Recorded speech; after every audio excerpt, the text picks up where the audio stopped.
जय हिंद एवरीवन। आपने भी कभी ना कभी सोचा होगा कि हमारी इंडियन जुडिशरी आखिर इतनी वीक क्यों है। बहुत सारे लोग बोलते हैं कि बहुत स्लो फंक्शन करती है, ठीक से काम नहीं होता, करप्शंस है। तो आखिर मेन रीज़न क्या है?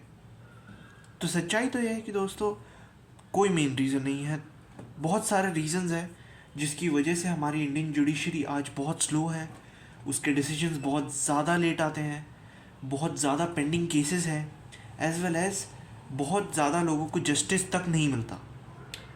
हालांकि स्लो होने के बावजूद एक क्राइटेरिया होना चाहिए कि एटलीस्ट स्लो है बट जस्टिस तो सर्व हो रहा है। बट बहुत से ऐसे केसेस हैं जहाँ पे जस्टिस तक सर्व नहीं होता। तो शुरू करते हैं वीडियो। मेन पर्पस आज का रहेगा कि इंडियन जुडिशरी किस तरीके से फंक्शन करती है। सबसे पहले मैं आपको इंडियन जुडिशरी कैसे बनती है, क्या क्या कॉन्फ़िगरेशन है, क्या हायरार्की फॉलो करती है। उसके बाद मैं बताऊंगा क्यों पेंडिंग केसेस हैं, क्या रीजंस हैं और किस तरीके से हम इंडियन जुडिशरी को बेटर कर सकते हैं। सबसे पहला तो हम जानते हैं कि इंडियन जुडिशरी का कॉन्फ़िगरेशन क्या है। इंडियन जुडिशरी में सबसे छोटे कोर्ट्स जो होते हैं उनको लोअर कोर्ट्स बोलते हैं। उसके बाद लोअर कोर्ट्स के बाद सबऑर्डिनेट कोर्ट्स बनते हैं और सबऑर्डिनेट कोर्ट्स के बाद higher court, supreme court. Supreme court हम सब जानते हैं दिल्ली में है। हायर कोर्ट्स भी हमें थोड़ा बहुत आइडिया है कि स्टेट वाइज हायर कोर्ट्स होता है।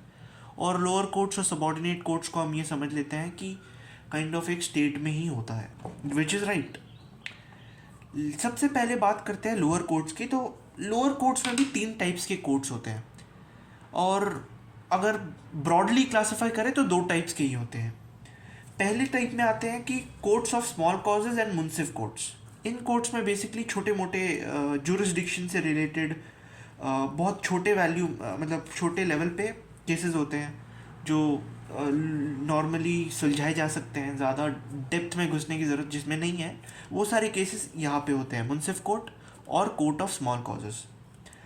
लोक अदालत भी अलग से एक टाइप का कोर्ट होता है, दूसरा टाइप का कोर्ट होता है लोअर कोर्ट्स में। लोक अदालत बेसिकली जैसे पंचायत होती है, कि लोग बैठते हैं एक जगह पे और खुद ही डिसाइड कर लेते हैं कि क्या सही है क्या नहीं है। वो खुद ही न्याय का डिसीजन ले लेते हैं, तो उसको कहते हैं लोक अदालत। तो यहाँ पे बेसिकली बहुत ज़्यादा सिस्टमेटिक नहीं होता है चीज़ें, बहुत ही लोग अपने में चीज़ें सुलझा लेते हैं, तो ये बहुत ज़्यादा फॉर्मलाइज नहीं है। बट इसको भी एक तरीके का कोर्ट मान सकते हैं। सबऑर्डिनेट कोर्ट्स में डिस्ट्रिक्ट कोर्ट्स आते हैं, सेशन कोर्ट्स होते हैं, रेवेन्यू कोर्ट्स होते हैं और लैंड कोर्ट्स होते हैं।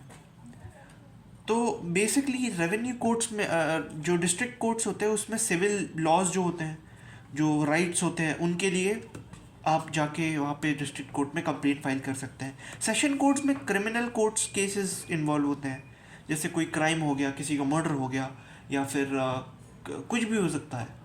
तो उसके चक्कर में अगर आपको कोई दिक्कत हुई तो सेशन कोर्ट्स होते हैं सबऑर्डिनेट कोर्ट लेवल्स में। रेवेन्यू कोर्ट जैसे कोई लैंड डिस्प्यूट हो गया तो रेवेन्यू कोर्ट चूज होते हैं।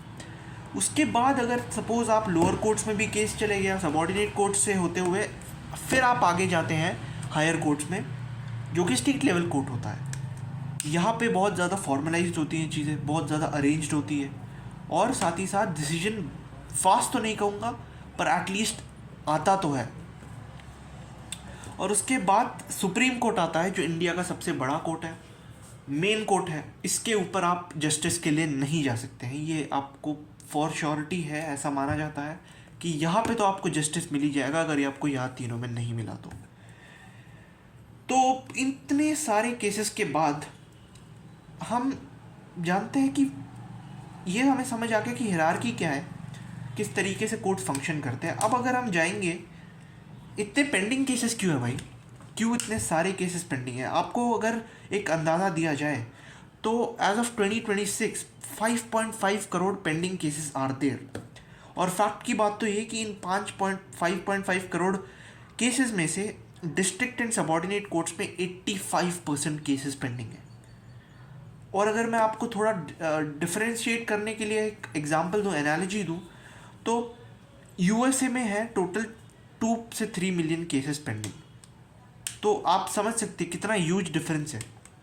अगर आप यहाँ पे यूरोप में चले जाएंगे तो वहाँ पे तो और भी कम है, 60-70 हज़ार पे केसेस पेंडिंग होते हैं। पूरे यूरोपियन यूनियन की बात कर रहा हूँ मैं। तो एक बहुत ह्यूज डिफरेंस हमें देखने को मिलता है और इसके रीजंस हैं। इसके रीजंस मैं आपको 6-7 रीजंस बता सकता हूँ। पहला रीज़न तो ये है कि भैया लैक ऑफ जजेस है। लैक ऑफ जजेस क्यों है? पहली बात तो आप समझिए कि 10 लाख लोगों पे, इंडिया पे आज के टाइम पे 14.4 जजेस आज के टाइम पे हैं। वही आप देखेंगे यूरोप में, यूएस में, यूरोप में है 10 लाख लोगों पे 210 जजेस। मतलब सपोज एक 10 लाख लोगों का झुंड है, उसमें के लिए 14 जजेस हैं इंडिया में, और 10 लाख लोगों के लिए 210 जजेस हैं यूरोप में। अमेरिका में 150 जजेस हैं 10 लाख लोगों पे। तो आप सोच सकते हैं कि जजेस कितने कम हैं। और इसका मेन रीज़न बहुत सारे हैं कि लोअर कोर्ट्स जो हैं उसमें टोटल 24,521 सैंक्शनड पोस्ट आती है लोअर कोर्ट में, out of which only 5,180 cases pending है, वेटिंग जाते हैं, खाली जाते हैं, तो आते ही नहीं है उसमें जजेस। तो ये एक बहुत बड़ी समस्याएं हैं कि लोग आते ही नहीं है। 24,000 सैंक्शनड पोस्ट में से 5,000 तो आते ही नहीं है, सिर्फ 17,000 ही आते हैं। उसके बाद इन हायर कोर्ट्स, सुप्रीम कोर्ट जो है उसमें 34.4% वैकेंट सीट्स है, तो आधी से ज़्यादा जजेस की सीट्स तो खाली है। हाई कोर्ट्स में जो एग्ज़ाम कंडक्ट होते हैं जजेस के लिए, उसमें बहुत सारी इश्यूज होती हैं। कभी एग्ज़ाम कैंसिल हो जाता है, कभी एग्ज़ाम का जो रिज़ल्ट है वो पोस्टपोन्ड हो जाता है, कभी एग्ज़ाम की डेट्स ही पता नहीं चलती कि एग्ज़ाम कब था कब चले गया। तो बहुत सारी इश्यूज होते हैं इन कोर्ट्स लेवल पे। हाई कोर्ट जो ये जजेस के लिए एग्ज़ाम्स कराता है, उसमें बहुत सारी कैजुअलिटीज़ होती है। उसके बाद हम चलते हैं लैक ऑफ लॉयर्स पे। अब आप लोगों ने बहुत देखा होगा कोर्ट्स के बाहर कि लॉयर्स तो हर जगह प्रोटेस्ट करते हैं, कहीं भी आ जाते हैं लॉयर्स। तो दरअसल बहुत सारे लॉयर्स इंडिया में फेक हैं। बहुत कम लॉयर्स हैं इंडिया में। इंडिया में एक्चुअली क्वालिफाइड लॉयर्स 14 लाख है, ठीक है। और हमें अगर सारे केसेस को सुलझाना है, सारे केसेस सॉल्व करने हैं, तो हमें एटलीस्ट 30 लाख लॉयर्स चलेंगे, जो कि बहुत ज़्यादा है 14 लाख से। गवर्नमेंट से अगर केसेस, चलो कोर्ट्स में एक और बड़ा इशू भी ये है कि गवर्नमेंट से लोगों को कोई सपोर्ट भी नहीं मिलता है कि आपको अगर कोई लॉयर नहीं मिल रहा है तो हम आपको सब्सिडी प्रोवाइड करेंगे, हम आपको लीगल सर्विस देंगे। ऐसा भी गवर्नमेंट के थ्रू नहीं हो रहा है, जिसके कारण बहुत सारे इश्यूज होते हैं। तो बेसिकली जस्टिस सर्व नहीं होता है, बहुत सारे एफर्ट्स नहीं मारे जा रहे गवर्नमेंट के द्वारा। तीसरे रीजंस ये हो सकते हैं कि पुलिस, अब देखिए 35% पेंडिंग केसेस जो हैं उनके रीज़न होते हैं कि पुलिस जो है उन्होंने विटनेस नहीं प्रोवाइड किया टाइम पे, जो अक्यूज्ड एस्कॉन्डिंग है उसको टाइम पे नहीं लाए, जिसके कारण भी बहुत इश्यूज होते हैं, जिसके कारण कोर्ट डिले करते जाता है। ये सारे रीजंस होते हैं। पुलिस टोटल अगर स्ट्रेंथ देखा जाए तो इसके मेजर रीज़न ये भी है कि करप्शन एक तो है, कि सपोज़ कोई मिनिस्टर है या फिर कोई पावरफुल आदमी है, तो वो क्या करता है कि पुलिस को बोल देता है कि आप मत करना, आप विटनेस मत लाना। तो अब इसके चक्कर में कोर्ट केसेस पेंडिंग होते जाते हैं। और इसका एक और रीज़न भी है कि देखो, police across states around 2.8 million in 2017 था, but only 1.9 million were employed. 2017 का रिपोर्ट है ये। 1.9 मिलियन ही सिर्फ रिपोर्ट किया और वर एम्प्लॉयड। तो ये भी एक गैप बन रहा है कि पुलिस स्ट्रेंथ कम हो रही है, ठीक है। 144 police every 1 lakh in India. आप जानो यूएन रिकमेंडेड स्ट्रेंथ क्या है? यूएन रिकमेंडेड है 222, विच इज़ 222 पर लाख। बहुत इंपॉर्टेंट है। इंडिया में यहाँ पे भी कमी हो रही है, तो इसलिए जस्टिस हमें बहुत धीरे मिलता है। एक और रीज़न होता है कि इंफ्रास्ट्रक्चर लैक है। जब भी आप इंफ्रास्ट्रक्चर इमेजिन करते हैं कोर्ट में, तो आपको लगता है यार बहुत रद्दी भर के नोट्स लिखे होंगे, बुक्स होंगे, बहुत मैला होगा, बहुत सारे बिल्डिंग्स होंगे। तो बेसिकली आप इमेजिन भी नहीं करते हो कि कोर्ट का इंफ्रास्ट्रक्चर अच्छा हो, क्योंकि बहुत रीजंस भी है इसके। क्योंकि states don't even give 1% of the spendings of budgets for judiciary के लिए 1% भी नहीं देती है जितना भी बजट मिलता है स्टेट को। तो जुडिशरी में काफ़ी कम खर्चा होता है इंडिया में, जिसकी वजह से इंफ्रास्ट्रक्चर डेवलप नहीं हो पा रहा है। और भी है, जैसे बहुत सारे रीजंस की वजह से लिटिगेंट गवर्नमेंट होती है, और इन बहुत सारे वेरियस रीजंस की वजह से हमारे कोर्ट जो है वो इतने डेवलप नहीं हो पाए हैं, कोर्ट का इंफ्रास्ट्रक्चर नहीं बढ़ पाया है, और केसेस बढ़ते जा रहे हैं। और अगर आज भी अगर इंडिया सही चीज़ें करने लगे और ये सारे अगर कोर्ट्स आज भी शुरू करें एकदम जज्बे से, तो हमें करीब 100 साल लगेंगे सारे कोर्ट केसेस को सुलझाने में। तो बहुत सारे दिक्कतें चल रही हैं, फास्ट चीज़ें करनी पड़ेंगी, चीज़ें बेटर करनी पड़ेंगी, और इसके सल्यूशंस भी लिखा है।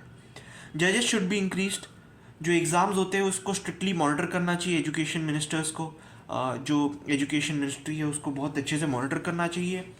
पोस्ट बढ़ाने चाहिए जजेस के। जजेस retirement age should be increase. एक कमेटी ने सजेशन दिया था कि जजेस का जो रिटायरमेंट एज है इंडिया में काफ़ी कम है, बाकी जबकि यूरोप में, यूएस में ये ज़्यादा है। तो एक जजेस की जो रिटायरमेंट एज है वो बढ़ानी चाहिए, जिससे बहुत फ़ायदा मिल सकता है। Major police corruption should be decreased. Police corruption के लिए स्ट्रिक्ट एक्शंस लेने चाहिए और इनको बहुत ज़्यादा डिक्रीज करना चाहिए। And hiring should be increase. Police की हायरिंग बढ़ानी चाहिए, पोस्ट ज़्यादा करनी चाहिए, अगेन एग्ज़ाम उनके अच्छे से कंडक्ट कराने चाहिए, और एक बार अगर सीट बुक हो गई तो मेरे ख्याल से कुछ भी करके उस पर्सन को उस पर्टिकुलर सीट में अलोकेट करना चाहिए। स्टेट एंड सेंटर को जो है वो बजट इंक्रीज़ करना चाहिए जुडिशरी का, क्योंकि हालत दिन ब दिन ख़राब होती जा रही है। इंक्रीज़ नहीं किया तो बहुत दिक्कतें आ सकती है। इसी के साथ दोस्तों ये है, हमने ब्रॉडली डिस्कस किया how things are going on in Indian judiciary. There lot of problems, but अगर हम सही से डिसीजन ले, पब्लिक अगर प्रेशर बनाए, तो मे बी चीज़ें बेटर हो सकती है। Thank you very much, hope you have a good day. Subscribe कीजिए, लाइक कीजिए, एंड अगर आपको कोई सजेशन देना हो तो कमेंट बॉक्स में लिख सकते हैं। Thank you very much.